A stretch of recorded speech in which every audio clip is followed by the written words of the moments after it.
Dictation start होगी 5 second बाद।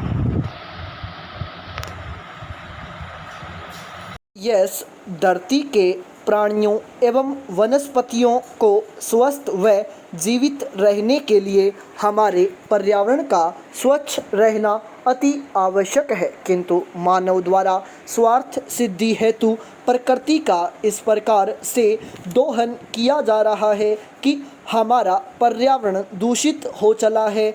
और आज पर्यावरण प्रदूषण भारत ही नहीं बल्कि विश्व की एक गंभीर समस्या बन गई है। इस समस्या से निपटने के लिए अंतर्राष्ट्रीय स्तर पर अनेक प्रयास किए जा रहे हैं। हमारी पूर्व प्रधानमंत्री स्वर्गवासी श्रीमती इंदिरा गांधी ने कहा था, यह बड़े दुख की बात है कि एक के बाद दूसरे देश में विकास का तात्पर्य प्रकृति का विनाश समझा जाने लगा है। जनता को अच्छी विरासत से दूर किए बिना और प्रकृति के सौंदर्य, ताजगी व शुद्धता को नष्ट किए बिना ही मानव जीवन में सुधार किया जाना चाहिए। पर्यावरण में संदूषकों का इस अनुपात में मिलना जिससे पर्यावरण का संतुलन बिगड़ता है, प्रदूषण कहलाता है। प्रदूषण के कई रूप हैं: जल प्रदूषण, वायु प्रदूषण, भूमि प्रदूषण, ध्वनि प्रदूषण इत्यादि। जल में अपशिष्ट पदार्थों का मिलना जल प्रदूषण, वायु में विषैली गैसों का मिलना वायु प्रदूषण, भूमि में रासायनिक अपशिष्टों का मिलना भूमि या मिट्टी प्रदूषण एवं वातावरण में अत्यधिक शोर का होना ध्वनि प्रदूषण कहलाता है। इन प्रदूषणों के अतिरिक्त कुछ अन्य प्रदूषण भी हैं, जैसे प्रकाश प्रदूषण, रासायनिक प्रदूषण, रेडियोधर्मी प्रदूषण आदि। उल्लेखनीय है कि पर्यावरण प्रदूषण से एक ओर तो हमारा वातावरण प्रदूषित हो रहा है एवं दूसरी ओर इसके कारण अन्य जटिल समस्याएं भी उत्पन्न हो रही हैं। विभिन्न प्रकार के जीव जंतुओं और पेड़ पौधों से परिपूर्ण सौरमंडल के ग्रह पृथ्वी के वातावरण में 78% नाइट्रोजन, 21% ऑक्सीजन तथा 3% कार्बन डाइऑक्साइड शामिल हैं। इन गैसों का पृथ्वी पर समुचित मात्रा में होना जीवन के लिए अनिवार्य है, किंतु जब इन गैसों का आनुपातिक संतुलन बिगड़ जाता है तो जीवन के लिए प्रतिकूल परिस्थितियां उत्पन्न हो जाती हैं।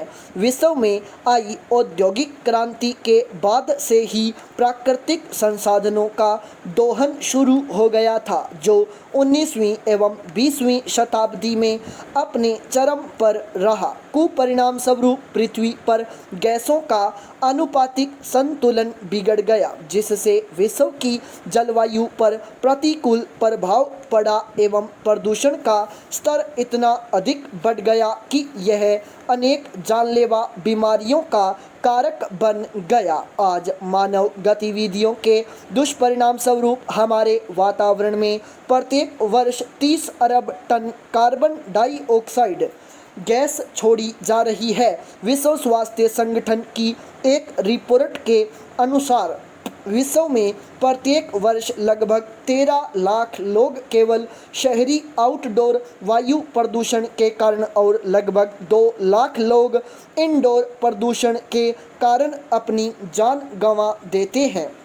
वर्ष 2014 के अंत में संयुक्त राष्ट्र पर्यावरण कार्यक्रम द्वारा जारी की गई रिपोर्ट में कहा गया है कि प्रतिवर्ष वायु प्रदूषण से जुड़ी लगभग 1 लाख मौतें भारत सहित अमेरिका, ब्राज़ील, चीन, यूरोपीय संघ और मैक्सिको में होती है, किंतु परिवहन, इमारत एवं औद्योगिक क्षेत्रों में ऊर्जा दक्षता के उपाय कर वर्ष 2030 तक वार्षिक स्तर पर इनसे बचा जा सकता है। पाई पैरा चेंज। प्रदूषण के कई कारण हैं। उद्योगों से निकलने वाले रासायनिक अपशिष्ट पदार्थ जल एवं भूमि प्रदूषण का तो कारण बनते ही हैं, साथ ही इनके कारण वातावरण में विषैली गैसों के मिलने से वायु भी प्रदूषित होती है।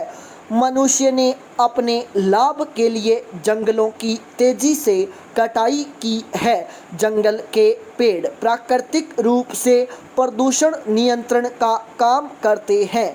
पेड़ों के पर्याप्त संख्या में न होने के कारण भी वातावरण में विषैली गैसें जमा होती रहती हैं और उनका शोधन नहीं हो पाता। मनुष्य सामानों को ढोने के लिए पॉलीथीनों का प्रयोग करता है। प्रयोग के बाद इन पॉलीथीनों को यूं ही फेंक दिया जाता है।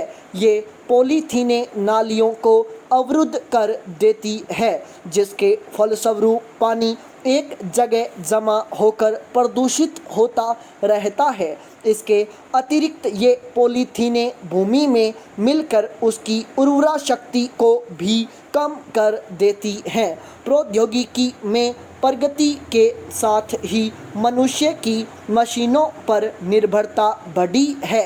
मोटर, रेल, घरेलू मशीनें इसके उदाहरण हैं। इन मशीनों से निकलने वाला धुआं भी पर्यावरण के प्रदूषण के प्रमुख कारकों में से एक है।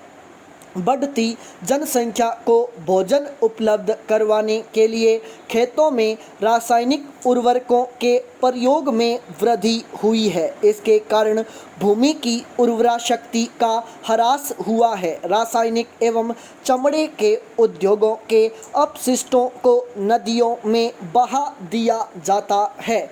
इस कारण जल प्रदूषित हो जाता है एवं नदियों में रहने वाले जंतुओं पर प्रतिकूल प्रभाव पड़ता है। परमाणु शक्ति उत्पादन के क्रम में परमाणु विखंडन के कारण भी पर्यावरण प्रदूषण काफ़ी बढ़ता है।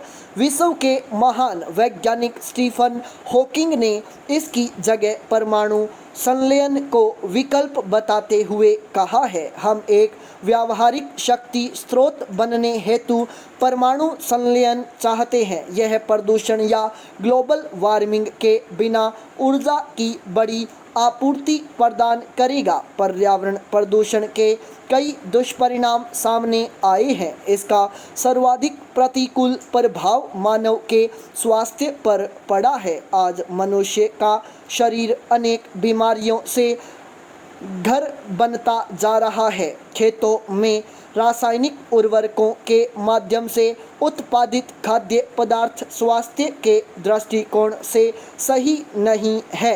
वातावरण में घुली विषैली गैसों एवं धुएं के कारण शहरों में मनुष्य का सांस लेना भी दुभर होता जा रहा है। विश्व की जलवायु में तेजी से हो रहे परिवर्तन का कारण भी पर्यावरणीय असंतुलन एवं प्रदूषण ही है। मनुष्य स्वाभाविक रूप से प्रकृति पर निर्भर है। प्रकृति पर उसकी निर्भरता तो समाप्त नहीं की जा सकती, किंतु प्राकृतिक संसाधनों का उपयोग करते समय हमें इस बात का ध्यान रखना पड़ेगा कि इसका प्रतिकूल प्रभाव पर्यावरण पर न पड़ने पाए। इसके लिए हमें उद्योगों की संख्या के अनुपात में बड़ी संख्या में पेड़ों को लगाने की आवश्यकता है। इसके अतिरिक्त पर्यावरण प्रदूषण को कम करने के लिए हमें जनसंख्या को स्थिर बनाए रखने की भी आवश्यकता है, क्योंकि जनसंख्या में वृद्धि होने से स्वाभाविक रूप से जीवन के लिए अधिक प्राकृतिक संसाधनों की आवश्यकता पड़ती है और इन आवश्यकताओं को पूरा करने के प्रयास में बड़े स्तर पर उद्योगों की स्थापना होती है और उद्योग कहीं न कहीं प्रदूषण का कारक भी बनते हैं।